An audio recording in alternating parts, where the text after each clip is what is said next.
Artem Lobov, I guess here we go again. I think after the first fight with Jason Knight, no one could ever blame you if you didn't want to do that guy again, and yet here we are, a rematch on Saturday. I guess just explain why. Why would you take this fight again? Well, you often see these great fights happen, and then people talk about a rematch, and then the rematch doesn't take place for years and years and years.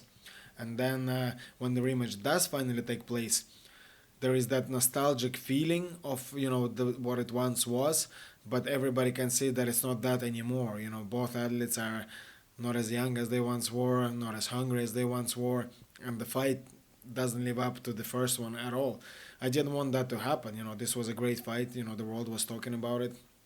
So let's make it happen again while we're still hungry, while we're still young, still want to do another fight just like it.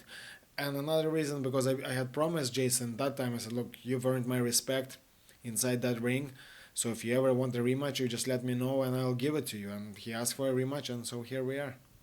Knowing how the first fight was, it was just carnage. As you said, it was like being put into a blender and someone just pressed the button. Knowing what that's like, what's the mindset like going into fight number two? Because you have to expect that it could easily turn out to be like that again. Yeah, I certainly am expecting it to turn out the same way because, that's just the way I fight. If you look at my fights, I always try to do that. The only times I wasn't successful in doing that was in MMA when the other guy, decided to grapple and hold me down or whatever. Also, it didn't really happen that way against Paulie because he just kept running the whole time. I didn't really want to engage. But if you give me a guy that's gonna be willing to trade, that's gonna be there to fight, that's not gonna really back down, then you will get that every time with me because that's just the way I fight. So is that the expectation? And I'm sure you want to take him out a bit earlier this time, but is that the expectation? You just have to face facts. He could be in your face every minute of every round. Well, I'm certainly a lot more ready for it to go that way this time than I was the first time. Of course, I'm hoping to put him away this time. I feel I'm a lot better prepared this time around. I understand the game a lot more.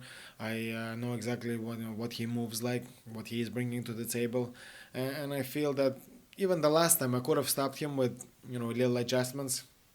Have had a year to make those adjustments now. I think I can get the finish here, but I am getting ready for that first blender of a fight again.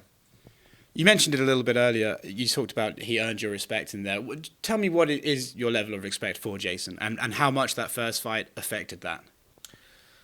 Yeah, I have a lot of respect for Jason. He showed up. He made weight. No issue with him. Never complaining. Always there to do the job. And in the fight, he's no matter how hard it got, he kept pushing forward. He showed that he's not there for just a payday. He showed he's not there to play this point game or whatever. He is there to fight till the end. He is there to put on a show for the fans, and I respect him for that. He also sort of walked you out before the Paulie Malignaggi fight, right? He was hyping you up and stuff. Is there? When the first fight happened, I remember David Feldman said it was like the marquee fight for bare knuckle. Is yours and his rivalry what bare knuckle needs to make this sport a bigger thing in combat sports? Yeah, certainly. You need those monumental moments. In every sport. You can. The UFC, they had it with Stefan Bonner. Fight against Forrest Griffin.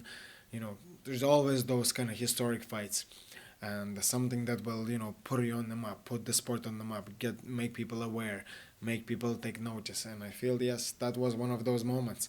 Bare knuckle is only beginning, so I have no doubt there's going to be many more moments like that one, but that one forever will be very special in the bare knuckle history.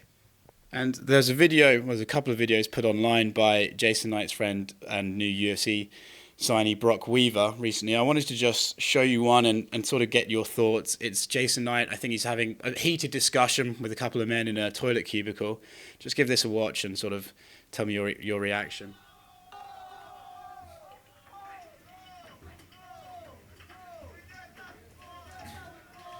Yep, looks like Jason it is.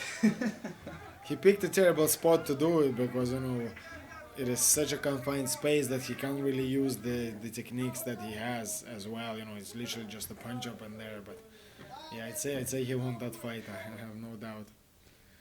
Yeah, he didn't get to pull rubber guard, unfortunately, like he likes to do in the old MMA days. But so this is your third fight in bare knuckle now. what's the plans after this fight? Because I know you were saying just off camera you'd love to get another fight in as soon as you can. Have to see how Saturday goes, of course. But what's the future looking like for Artem Lobov after Saturday night? Is it bare knuckle? Is it back to MMA? What are we looking at? It's everything, you know. It's wherever the best offer is. You know, I already am talking to the Bareknuckle president David Feldman about an extension to my contract. You know, he wants me to keep me on board, but you know, to me, this will still not prevent me from competing in other sports. If a big opportunity arises, you know, to compete in boxing or MMA, I will be sure to take that. But you know, as far as bare knuckle goes, I feel it has a very special place in my heart now. You know, it's truly become my kind of sport, and I feel that no matter where I go, where my career goes, I will always be coming back to bare knuckle. I will be doing it not only for the money, but just for my own excitement and pleasure and enjoyment.